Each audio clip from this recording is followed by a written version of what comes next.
Welcome to Save on Plants. In this info video we're going to discuss the different options that are available to you with respect to upright cedars that are commonly used for either separation points or for privacy. We'll talk about some of the advantages and disadvantages of the different varieties. Cedars are one of the most common plants grown on residential or commercial properties. They offer many of the features desired, such as quick growing, privacy, and cost effectiveness. While we sell over 20 varieties of cedars ourselves, in this video we will focus on the most popular and practical ones, especially again for cedars that are being used for hedging, that is separation points, or for privacy. Cedars are one of the best options with respect to cost effectiveness, but the cost can add up quickly, so be sure to know your options and to deal with someone trustworthy. Some plant retailers are in it for the gravy months of May to June and then disappear for the rest of the year. It is best to deal with someone that is available and capable to assist you at any time of the year should you need advice. Cedars are not very forgiving. Adjustments to conditions such as watering need to be made immediately and cannot wait until the next year for direction. In fact, you should contact the seller as soon as even one cedar starts to look a little off color, even if the others look great. The one that is starting to look faded may be a sign that the conditions, such as watering, may need adjusting. If you don't get good advice quickly, the rest may start to fail one at a time. Never delay. Contact us right away if you suspect any problems with the plants, and that's even if it's just one plant. Best time to plant cedars is either in late April or early May, as well as early September. May is okay, but extra precautions should be taken. Early September should be only pot grown versus balled and burlapped, also known as B and B.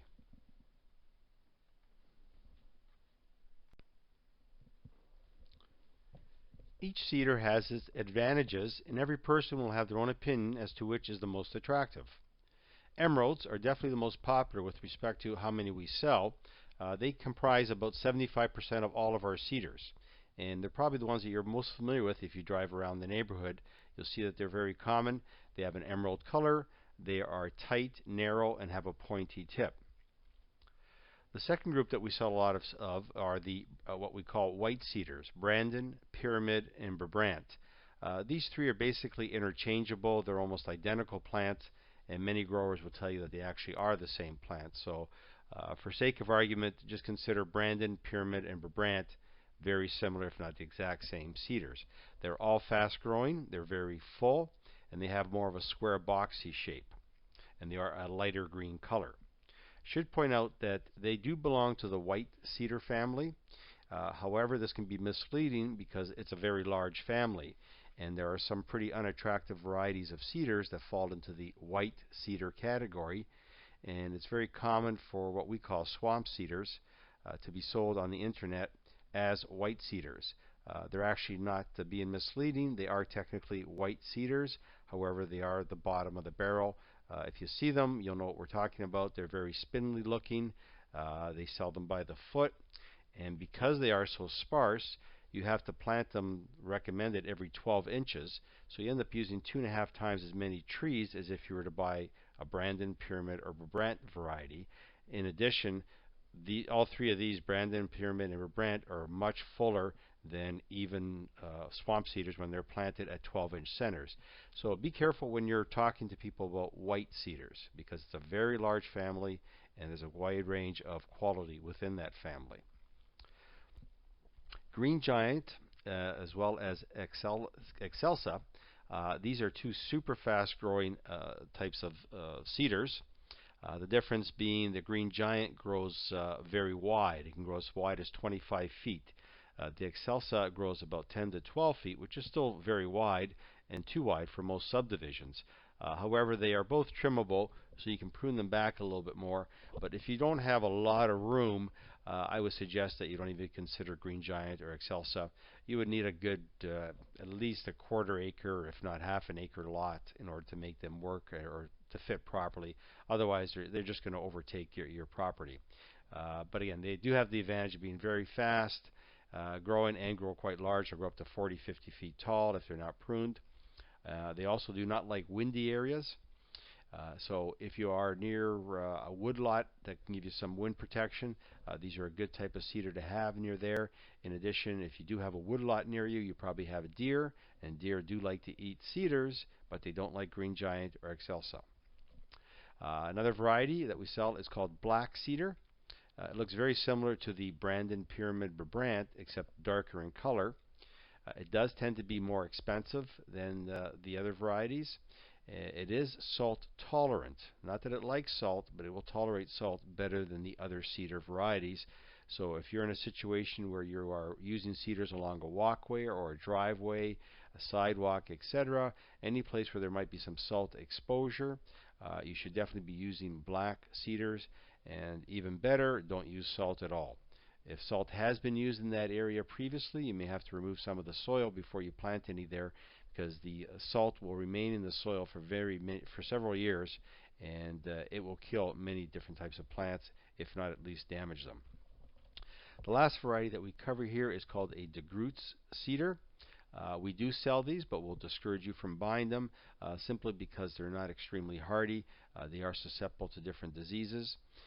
They are a nice looking cedar, very tight, narrow, and they don't grow too large relative to the other cedars.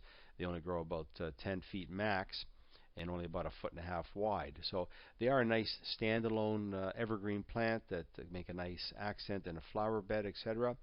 You wouldn't want to make a privacy hedge with them. They wouldn't work, wouldn't be very effective because they are so thin, and they are pointy at the top. So very not recommended at all for a privacy hedge.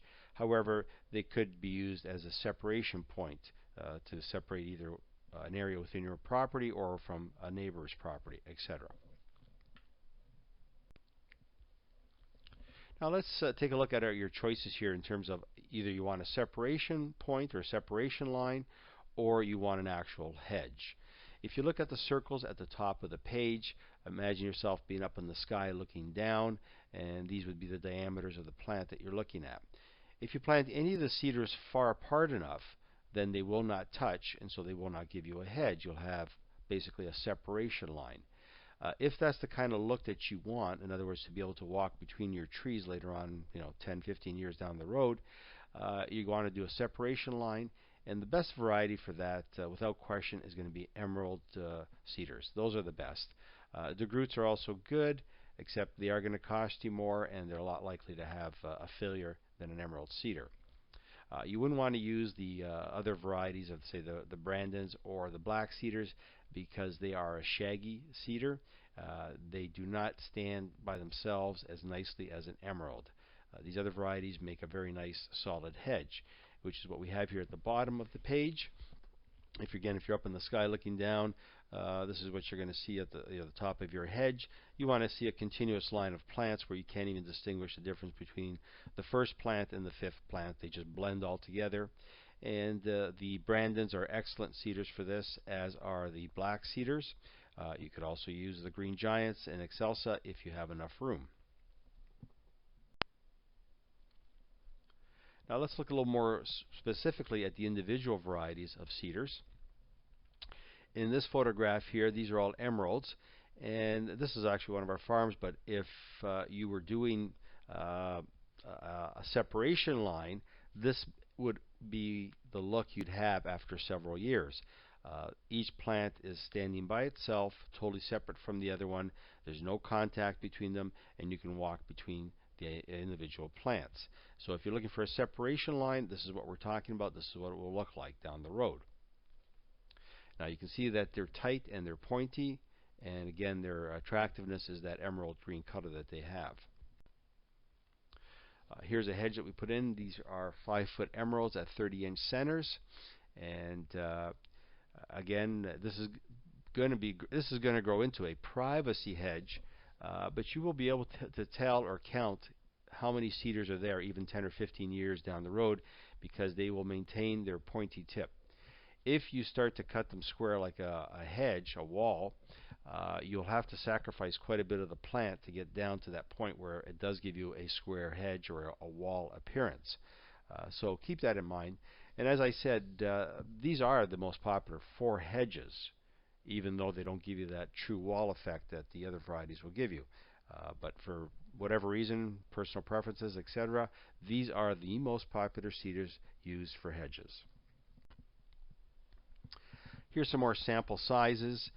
Should point out here, whenever we say, for example, the emerald on the left side is 4.5 feet, we are referring to the actual plant above the ground. So if you were to plant that one in the ground, it would be 4.5 feet above the ground. We do not include the root ball, the size of or the depth of the pot, etc. Some garden centers will tell you that it's a 4.5 foot plant. Once it's in the ground, it's actually only 3 feet tall. So keep that in mind, that whenever we make any references to the size of any plant, not just cedars, we only talk about the height above the ground. We do not include the root ball.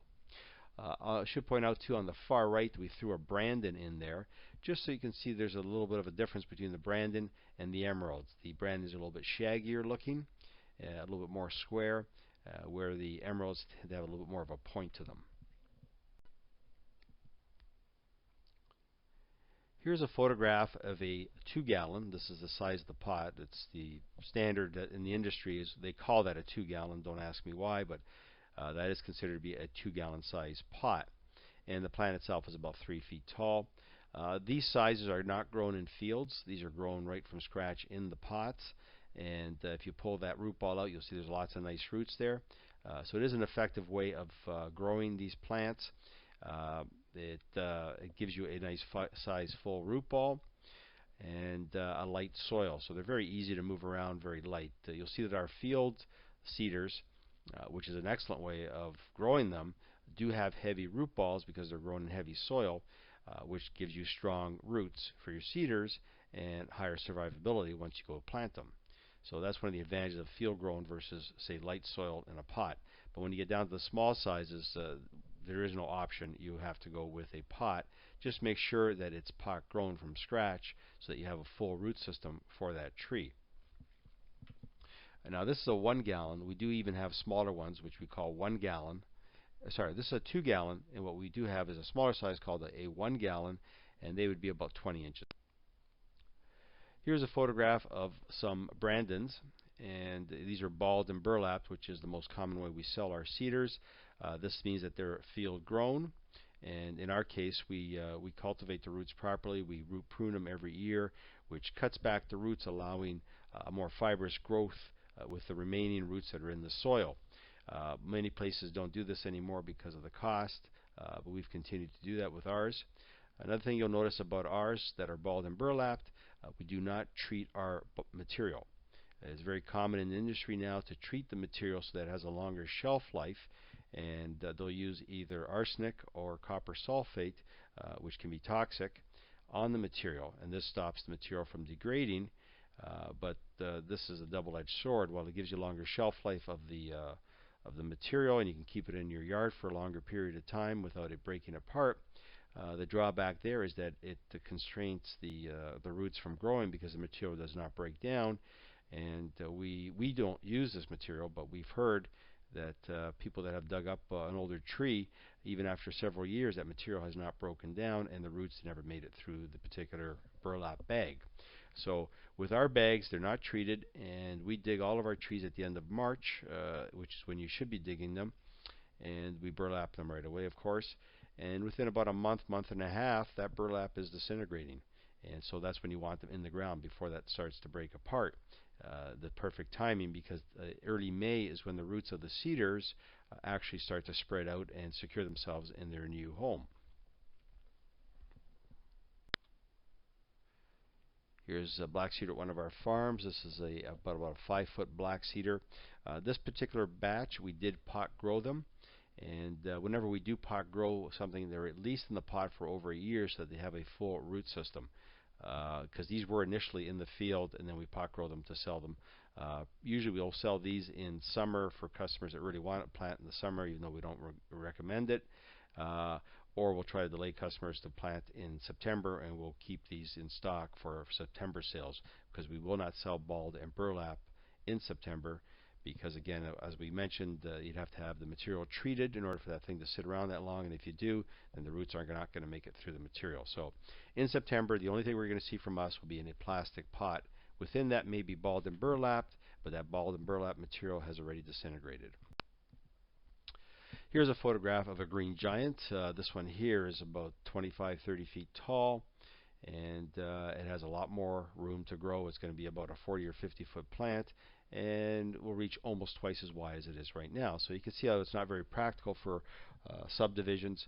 You again have to have at least a quarter or half acre sized lot to use these type of trees.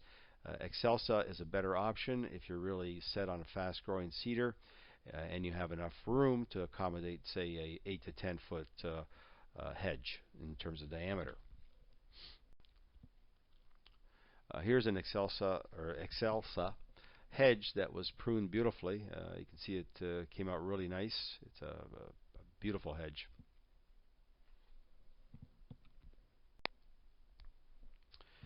The last variety that we're going to discuss with as far as separation points or hedges is going to be the DeGroote's cedar.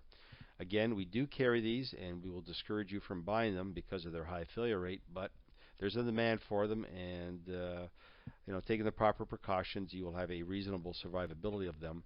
However, if you want to avoid any problems, stay away from DeGroote cedars. They do have that nice, tight, tall look that people like. They are nice in terms of their appearance, stand alone. Again, the big drawback is that they tend not to be as hardy, and they are a little more expensive by foot when you're purchasing them. These basically in the photograph are almost full grown. Those are about 8 or 9 footers, and 10 feet is about as tall as DeGroote's will grow. Here's a photograph that we took when we delivered to one of our customers. He was ripping out his previous year's project, which is the swamp cedars that he purchased off someone else, and he was going to replace them with Brandons that he bought off of us. Now, if you take a look along his fence there, the majority of those did not do very well. The far right, you see a couple that did what they're supposed to do as far as swamp cedars.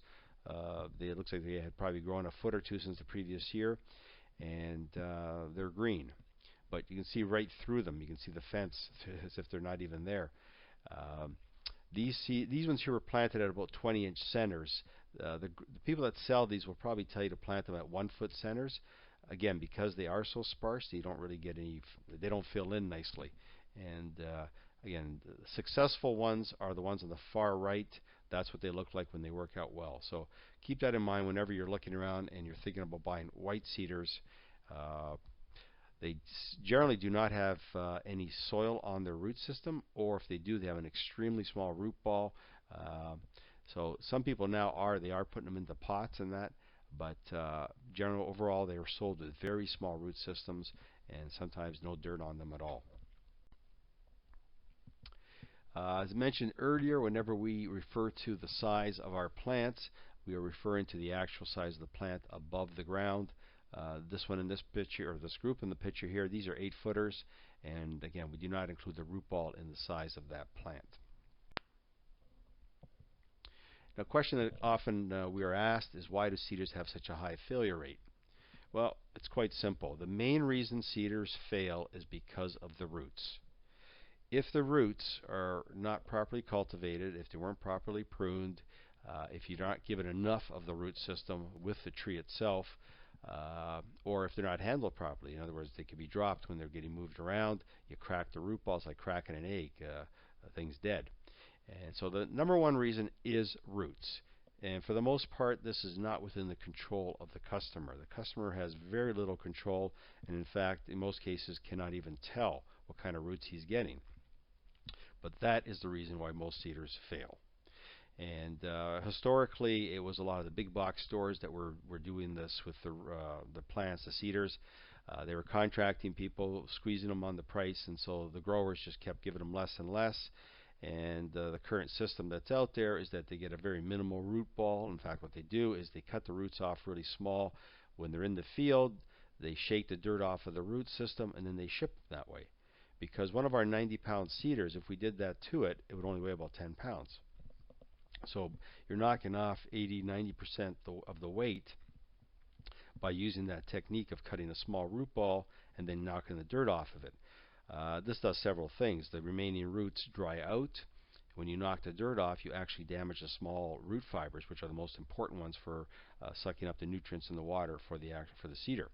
And the cedar will look fine for a couple of months, but it's already dead. You don't know it. And it's because it takes quite a while before the cedar will actually show you it's dead, even though it is dead. That's why one of the problems there is with cedars, if they look good, customers think, well, they don't need to be watered, which is totally wrong. You can't wait till a cedar tells you it's in trouble. If you do, it's probably too late. Do not wait till cedars start to pale on you before you start watering them. Follow the schedule that we give you, and it's going to depend on your soil, drainage, slopes, etc., size of plant, and watering method that you use. But we will give you specific instructions, and you follow those instructions even if the cedar looks great. You stick with the schedule. Again, a lot of people say, well, I'll wait till the plant tells me it needs water. Cedars are not like that. They will not tell you they need water. They will tell you they're dead. The second most common problem, as I've already referred to, is watering. Customers are just not watering properly, or in some cases are not watering enough, and in a few cases will actually water too much. They've got very heavy soil, doesn't drain well, or it's along a patio or a driveway, runoff, downspout from a house, and it's getting too much water. So you have to know the right amount of water, and again, we will give you a specific instructions based on your situation, because everybody's situation is different. You can't have a blanket method for watering cedars. You have to do what's called a test hole, and we will cover that later on. The third reason plants may die, or cedars would die, is just planting method. People planting them at the wrong time of the year, or not being careful when they're planting them, damaging the root ball, not loosening the roots, etc. Location is another problem. Cedars need at least 4 hours of sun a day. As well, they should not be planted anywhere near large trees, because the large trees, their roots are spread out as far as the canopy of that tree. So you may be planting 5-6 feet away from a trunk of a tree, but the roots are where that cedar is, and even though you don't see any roots there, the roots are nearby, and they will suck the water out faster than these new trees.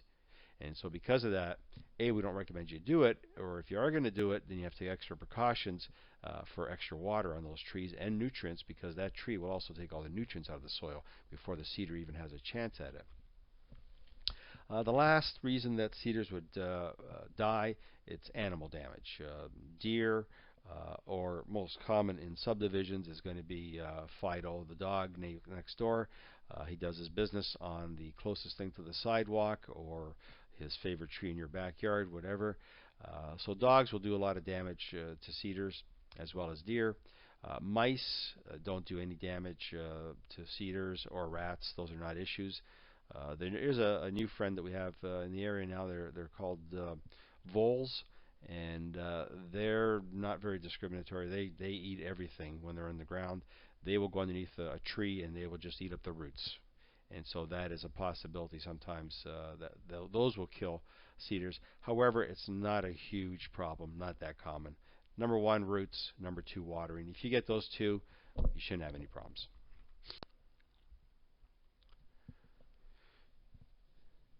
Now, just to elaborate a little bit on root balls, root pruning is very important. And this method is when the plant is out in the field, you cut back the roots, leaving it in the ground. By cutting back the roots while it's in the ground, you don't stress the tree out, and the remaining roots, which is now a smaller root ball, can grow additional fibers to sustain that tree. And this has to be done at the right time of the year. Again, it's a method which most people are getting away from because of the additional cost. And unfortunately, our economy is dictated by price, and there's always pressure to get the cost down, and growers will do whatever they have to get the price down, so to meet the contract with their retailers. Handling is another problem with the root ball.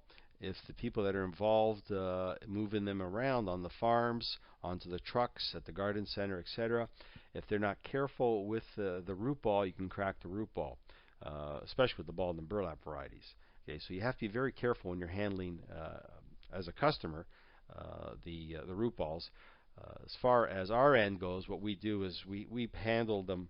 We've identified 8 locations where we handle them from the farm to our garden center, and every person that's involved in moving that is required to check the root ball at every stage to make sure that it's 100% intact. And should we find anything, we will remove it. We will not sell that particular tree. We do not want any failures with our customers. However, I'm not saying everybody else is doing that.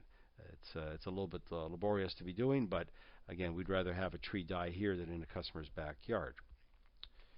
And finally, storage of the root ball. Balled and burlap require some extra precautions before they're planted in terms of their moisture, and we go through that in detail with you when you make the purchase.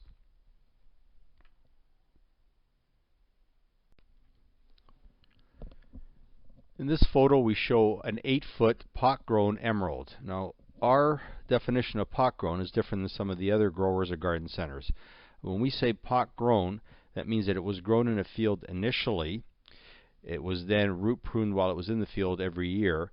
When we finally do dig up the root ball, we ball and burlap it. In every case, no exception, even if they're not going to be sold until the fall. The ones that are sold in the spring, which is the majority of the cedars, those are balled and burlapped, and the customer buys them balled and burlapped. A root ball on a tree like this weighs about 100 pounds when it's balled and burlapped. What we also do is we keep a supply of these for fall sales. These are the exact same trees, balled and burlapped, but we put them into a larger plastic pot with a transitional soil around that balled and burlapped root ball. We do not disturb the root ball in any way. We do not remove the burlap material. It will disintegrate by early May, middle of May. It's already not there anymore as far as the roots are concerned. They'll go right through it. And again, we use a lot of bone meal, which is an organic root stimulant. And then we will sell these in September. So it's the exact same trees, except you're actually getting even a larger root ball in September. Of course, they will cost more than if you were to buy the exact same size tree in the springtime because there's less work involved. However, both methods are good, but if you're going to do it in September, if that's because of your schedule or whatever, you don't have an option of doing it in the springtime, this is the best way of doing it. However, it's going to cost you probably 10 or 15% more than the exact same size plant would cost in late April or early May.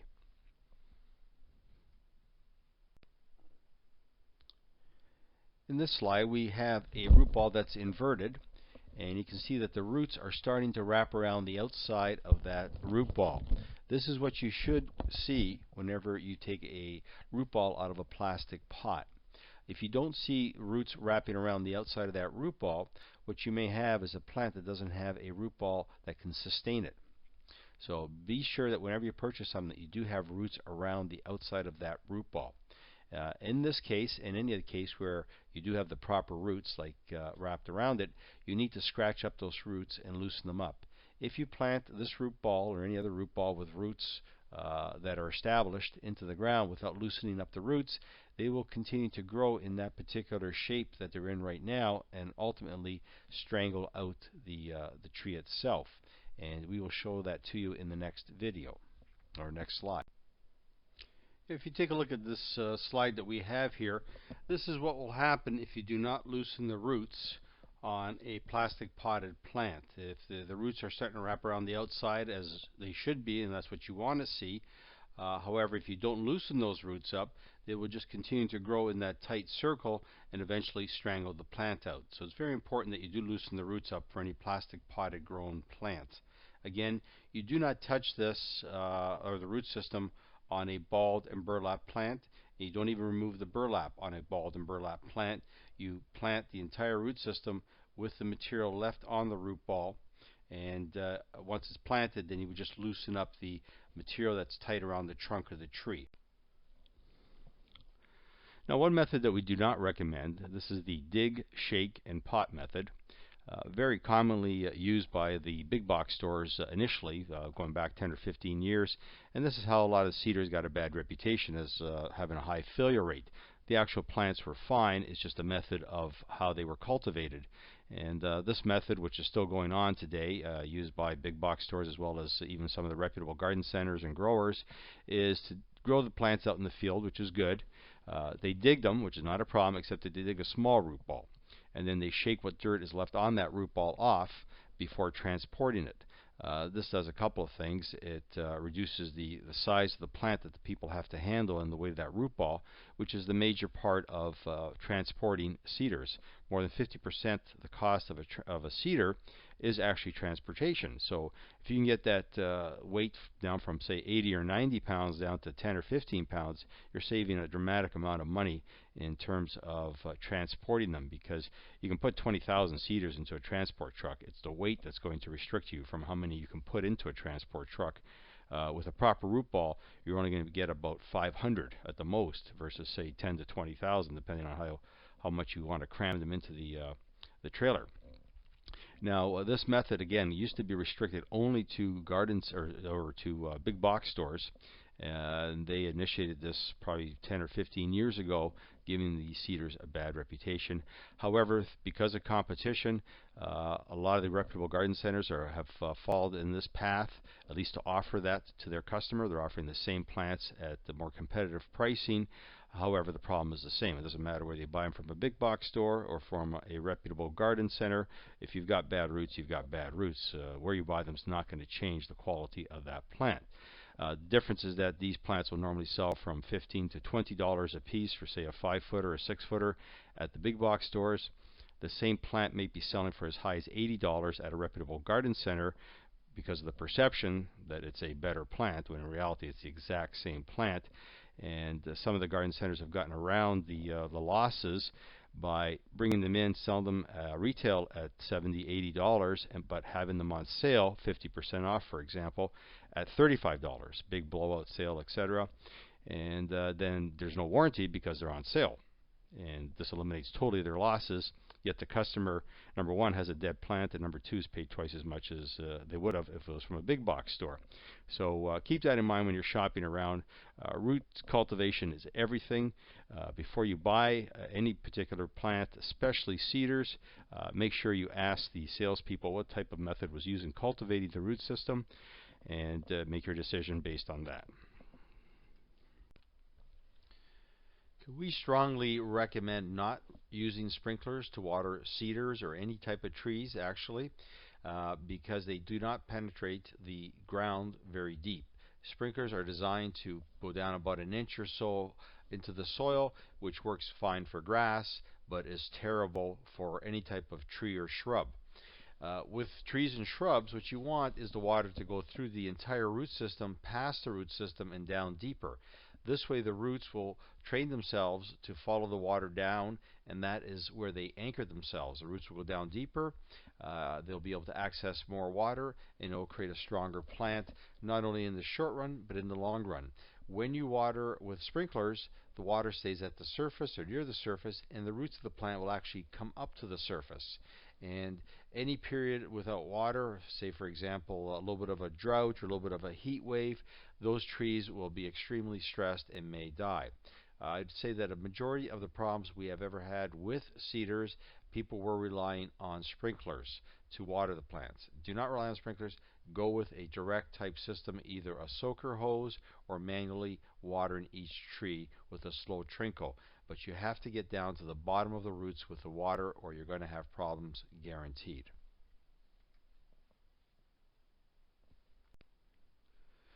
Not that common a problem, but cedars can be planted improperly, just like any plant, in which case that will cause them to fail. We do have an info video on how to plant cedars and other trees, etc. And it's something you definitely want to take a look at before you get into planting the trees themselves. The exception with cedars is the timing. They can't be planted at any time of the year like some other trees can be. We really encourage you to plant your cedars end of April, first part of May. If the weather is cooperating throughout May, you can probably plant them right into the middle of May. These are for the balled and burlapped. After that, we really encourage you to wait until the first week in September and then only plant pot-grown cedars. Location is very important with respect to cedars. They have to have a minimum of 4 hours of sun, good drainage, they can't sit in water for very long, and not be near large established trees. The last element that may damage or hurt your cedars are deers or other animals. Deer will like to eat cedars and they can do quite a bit of damage. Dogs, on the other hand, they don't eat the cedars, but they do their business on them, and that will also kill a cedar. Very seldom you could see a rabbit chew on the bottom of a cedar during a very cold winter. However, very rare, not likely, as it is not likely to see a mouse do any damage to a cedar. They just don't like the taste. It's not sweet enough, obviously. And so you generally don't see any rodent type damage on cedars. Deer, they like the leaves, and Fido likes to leave his mark on them. So you can use chicken wire if you like to keep them away from the tree trunk itself and the root system. As long as you've got it wrapped around about 2 feet away, the dog's not going to do much damage to the tree, nor will the deer be able to get close to them. Now you have to ask yourself some important questions when you're starting to make your decision as to which cedar to go with. The first one, it's pretty simple but very important, and that is, do you want to create privacy or do you just want a separation point? And how quickly does your soil drain? You have to answer this question because it's so critical. As we said before, the main reason cedars fail is because of the roots. We'll take care of the roots. When you come to us, you're going to get a good root system. You don't have to worry about that. The next thing is watering them properly. We can't do that for you. That falls under your responsibility, but we will guide you every step of the way to make sure you do it right. And the first step is to check your soil to see how well it drains. The best way to actually check the soil is by digging a hole in preparation for your cedars and fill it with water. Make note how long it takes to drain completely, and share the information with us when you come in and talk to us about the cedars, and we'll work out a schedule for you on how often you should be watering based on how quickly your holes drain. Also, is the area where you're going to be planting the cedar a low spot relative to the rest of the area? Does water puddle up in this area after a rain? Is it in the back of a new subdivision? Many of these new subdivisions, their backyards taper down to a center point where it gives it a common drainage between the two backyards. And people will plant down that low area because they want to get some privacy from their neighbor. This low area, generally water accumulates there. So you have to keep that in mind. And even if you were to plant upslope from the bottom, you still may have a watering issue, because if it's hard clay, the water runs over the surface and it will fall into the first batch of soft soil that it has, which is going to be around your new trees. And even though you get a half an inch of rain, you may have 2 feet of water in that hole, because your whole backyard acts like a roof, and the water runs down that slope and it drops down into the hole around the root ball that you have just prepared for that new plant. And then that tree may be sitting in water for long periods of time if you've got heavy soil. So you have to be able to monitor how much water is sitting down there, and we go through that in our other videos where we talk about watering your plants. Here's a side sketch of, say, a backyard with a slope to it. The green down line is your backyard. At the very bottom you'll see there's a blue line, and this is where the water is going to end up accumulating. Again, if you were to plant upslope on that line, that green line, and you dig a hole down, the water would now accumulate inside that hole. Even though it's not the lowest point in the backyard, relatively it is the lowest point, because you've got the soft soil that allows the water to drain down to the bottom of that soil until it hits the hard soil at the bottom of your hole. One way to get around that, if you're planting up a slope, is if you want to imagine this, you're up in the air looking down on your backyard. The hole is the blue hole there with the word hole in the center is what you've prepared for your new plant, and just above that is a half moon. And the idea of that half moon is to prepare a dam or a diversion for the water that's running down the slope of your backyard, which is the blue arrows. Those blue arrows, when they get to that dam, will now bounce off it to the side, run past the hole. So rather than running down into the hole, they're running past the hole, and this way the hole doesn't overfill with water, keeping the root system too wet for too long.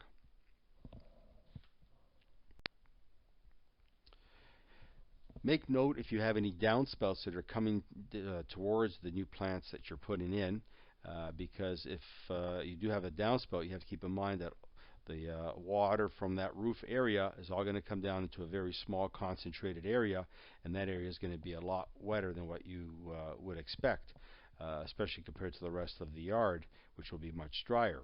So despite people believing that cedars want to be wet all the time, they really don't want to be wet all the time. They want to be lightly moist all the time, but not sitting in water. It's just like a human being. If they sat or were below water for too long a period of time, they would suffocate, and so would the roots of cedars or any other plants. There are very few plants that can actually sit in water for any period of time. Some hydrangea varieties can tolerate water for long periods of time, but generally speaking, most plants cannot.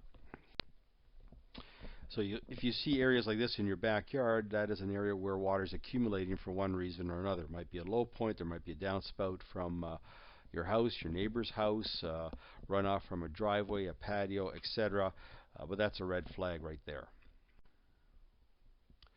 Here's a beautiful patio, probably about 100 feet across from the grass up towards the house. And keep in mind that there's probably a downward slope on that patio towards the grass. And what's going to happen when it rains, if you get a half an inch of rain, which is that's a pretty good rain, all that water that's falling down the patio is going to accumulate as it runs down the slope and then just drop off the edge. So at the very edge of this patio, you're not going to get half an inch of rain. You're going to get 2 feet of rain, literally, coming down in that one small area. So that area is going to get very wet, and if there isn't good drainage, if it's not real sandy soil, and most people don't have real sandy soil, that water is going to sit there for quite a while. And if you've got really heavy clay, it could end up being wet permanently. So again, test holes are very important to keep an eye on what's going on with drainage, but this is a red flag easily seen on a basic site inspection. And keep this in mind when you're looking around your backyard, patios, driveways, etc. They are all going to have runoff, and they multiply the amount of water that is present along the edge there where you may be placing plants.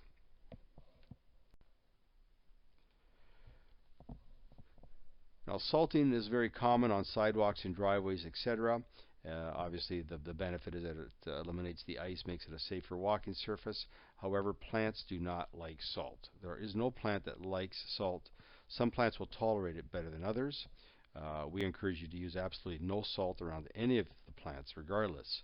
However, if there's a situation where there may be a minimal amount of salt that you just can't prevent because of a road or a sidewalk, etc., you're best to use black cedars. They can tolerate salt. Again, they don't like it, but they can tolerate some salt, and you'll have better results with them because the salt will kill most plants. So don't waste your money on the plants or the time of planting them. If you plan on using salt, don't even put them in there. So don't plant your cedars near any large trees. Keep in mind the canopy that's above the ground there, the leaves, down below, that's about how far the roots will spread out. And at the very edges, it's quite thin, but they will still suck up a lot of water right to the edge of that canopy. So anything planted underneath that canopy is going to be in competition with a much, much larger tree that's going to have a lot more success. A typical large tree will suck up 100 to 200 gallons of water a day, believe it or not. And any cedar that's in that area is going to have a hard time getting its water or the nutrition that it needs to do well. Not to mention it's probably in the shade also if it's underneath that canopy. Now, how would you describe the wind in your area? Keep this in mind and bring that information with you when you come down, because it will affect on what variety of cedars we may recommend to you, or to give you some strategies on how to prevent wind damage. Generally speaking, if it's a very congested subdivision, you're going to have protection one way or another. But even within subdivisions, where there's a lot of houses and trees around already, what you could get is some very concentrated wind tunnels between the homes. The homes nowadays might be as close as 6 or 8 feet apart from each other, and you're going to have all that wind being diverted around the edge of the house and down that wind tunnel. So you can have some pretty strong winds, even in, say, a protected subdivision area. A wooden fence along where your cedars are going to be is usually a good idea. It reduces the wind through the plant itself, as well as providing a little bit of shade to the ground. So during the hot summer months, it does keep the ground a little bit cooler. Now be sure you're getting at least 4 hours of full direct sun for your cedars. Some plants can tolerate a lot of shade, or all shade actually, such as boxwoods or yews. Those are nice evergreens if you've got very shady areas. However, cedars must have at least 4 hours of full sun every day.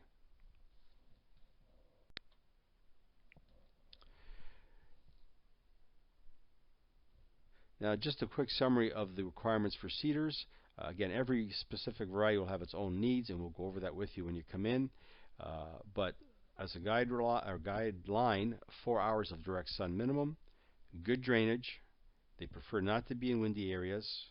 Plant them away from large trees, and regular watering is a must. It's not an option, and never use sprinklers.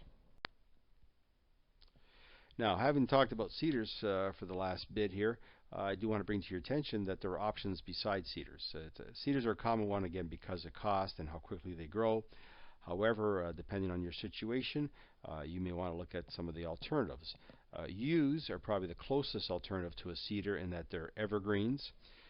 They grow reasonably quickly, not as fast as a cedar, but they do grow reasonably quickly. The benefit of the yews is two. One, they can tolerate pretty dry conditions. They don't need the watering attention that a cedar requires. And they will also take full 100% shade. Yews and boxwoods can be planted full sun, full shade. It doesn't matter where you plant them. And in particular, we supply a lot of yews, probably 50% of all that we sell, to the Rosedale area in Toronto, which, if you're familiar with, is a very heavily treed area, and cedars just will not do well there. So a lot of our customers from that location do purchase yews off of us, and they do very well. Again, they just don't have the sun to support cedars. They go with the yews. Yews do have a richer look to them. They're definitely a nicer looking plant, but they are going to cost you more than a cedar. Boxwoods can also make a hedge, as they will grow up to 10 feet tall, except it takes about 100 years to get there. Boxwoods are basically recommended for people that want something 4 feet height maximum or less, very often only 2 feet or even a foot high. Boxwoods are very good for that. They're extremely trimmable, and because of that, they do make a nice hedge, but they grow slowly, so you're not going to get a 8 or 10 foot hedge in your lifetime. If that's what your goal is, you need to go with a cedar or a yew. Now, yews and boxwoods, cedars, those are evergreens. When you get to things like privets and some other deciduous shrubs, they're either not evergreen, then meaning they're deciduous, they lose their leaves, or they're semi-evergreens. Some of the privet varieties will keep some of their leaves some winters, depending on how cold it is, but they're not considered an evergreen. There's also things such as euonymus, etc., that are shrubs you could use for hedges. They may not get as large as what you'd like. Columnar trees, we've got a good selection of different columnar trees, columnar maples, columnar oaks, and they can be used for providing privacy at extreme heights very quickly. In other words, if you need a block at 12 or 14 feet, we can supply columnar trees. They're deciduous. Their leaves are going to fall off in the winter, but during the summer months, which is when people care most about privacy, it's almost instantaneous because of their size. So with a lot of these subdivisions that are built close together and two-story homes, etc., patios, balconies, these trees can provide you privacy very quickly during those summer months at a reasonable cost. The drawback of the columnar trees is A, the leaves fall off in the winter, which is not an issue for some people, and B, they provide very little privacy at the lower portion of the trunk, with the exception of the columnar oaks, also called English oaks, pyramidal oaks. These ones here, they start very low to the ground and go up, so they can actually provide privacy from about a foot or two off the ground. You can use spruce trees if you like. These are evergreens or pines. The drawback for them is that they need to have some room, and they're not as quick growing as a cedar. Also, spruce trees for the most part are Christmas shaped, and so that there's a void at the top. You don't get that privacy for quite a while. Junipers are another variety similar to cedars. We don't sell that many junipers, given the fact that they tend to be more expensive than a cedar. They do have more color choices. You can go from green to blue with your junipers, as well as different textures. However, they are going to cost you more. Uh, and the other problem with them is they tend to look a little ratty uh, very early in their life compared to a cedar. Cedar will look good for 40, 50 years. Junipers, sometimes they start looking ratty in 5 or 6 years. They can start to look a little brown on the inside. It shows, and it's not very attractive. So keep that in mind with junipers. Generally, they don't make a nice privacy hedge. They're more of a separation point. But if you have to have something blue, then junipers are the way to go because you don't have any other option. Another option for you with respect to providing a hedge separation point would be grasses. It's probably the least expensive method, but keep in mind that you have to cut them down to the ground every spring, and then you start all over again. So you really don't even have anything there until halfway into the summer. So you're not going to have the privacy during some of the months where you would like to have it. Again, grasses are not expensive, but they also don't give you that much privacy if that's what you're looking for. Here's some 4-foot Hills yews. Different varieties of yews. Hills and Hicks, very similar. Hicks have a red berry, Hills don't. Hills tend to be a little bit fuller. We also have some spreading varieties such as Dense. Here's a nice boxwood hedge. This is probably about 18 inches tall. Here's a privet hedge, just a point of emphasis. It looks like an evergreen, but it's not. Most winters you will lose all your leaves. Some winters you might only lose some of your leaves. But in our climate, you very seldom have all your leaves through the winter with a privet hedge. It does have a nice fragrance. I should mention that. It's very aromatic. Here is a row of columnar trees, deciduous trees. In this particular case, these are Armstrong Maples. Other choices could be ornamental pear, hornbeam.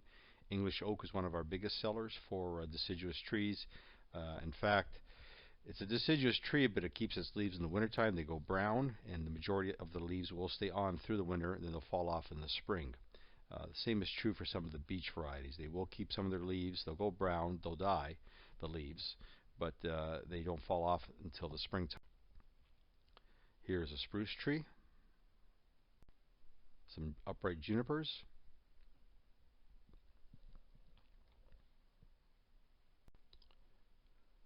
The last of the alternatives to the cedars being tall grasses. These come in a range of sizes, colors, different plumes, etc. This particular variety is called Gigantus, and it grows well over 15 feet tall. Just a point again that you do have to cut these down to the ground every springtime, and then you'll have to wait for them to grow back up by the middle of summer before you get to their full size height. You can reach this particular height, like in this photograph, which is about 12 feet. It generally takes about 2 to 3 years for the actual grass to have a root stock that will generate this by the end of the summertime.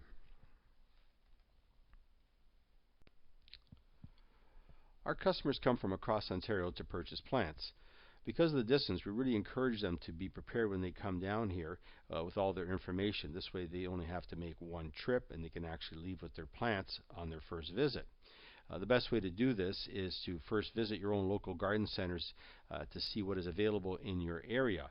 This will familiarize you with the different varieties that are available, size options, and pricing. If you come down with all that information in terms of the type of plants you like, the sizes that you're looking for, then we can work with the information about your own particular property to make sure that you're getting the right plants for that location.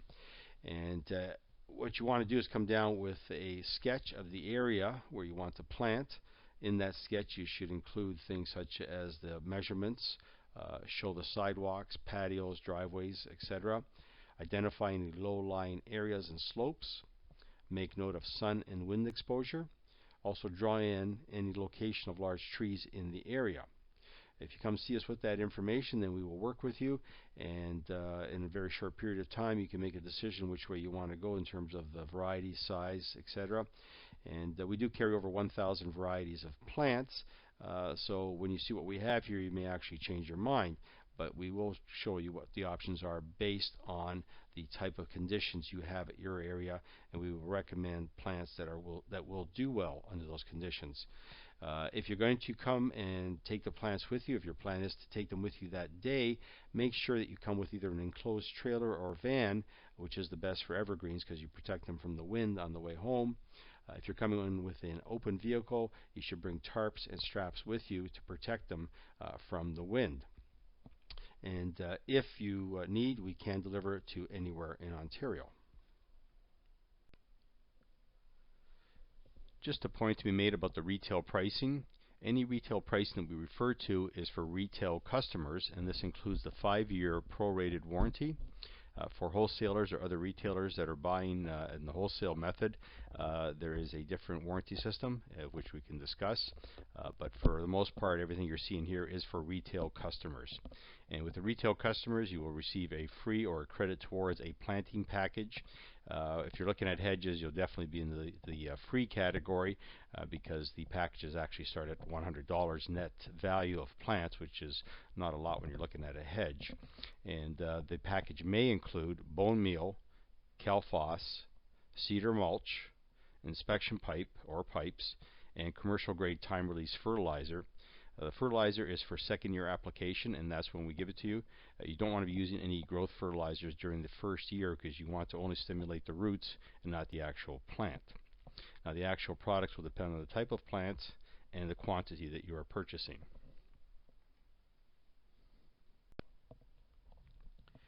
Now, we're more than happy to share our info files with you. They're available on YouTube, etc., at our website. In addition, you can come in with your own USB transfer stick, and we will transfer the whole library over onto your transfer stick at no charge, of course. And you'll have probably a little higher quality and maybe a little bit easier to view than being on YouTube. So feel free to bring your stick in. If we're delivering to you, we'll bring a USB stick with us, and you can borrow that while we're unloading. You can load it onto your computer. We're always very happy to share whatever information we can give you. And from everyone at Save on Plants, we want to wish you a really happy gardening season. Be sure to visit our website at www.saveonplants.ca and take a few more minutes and look at some of the other info videos that we have on our website, especially the ones on planting and watering. Thank you very much.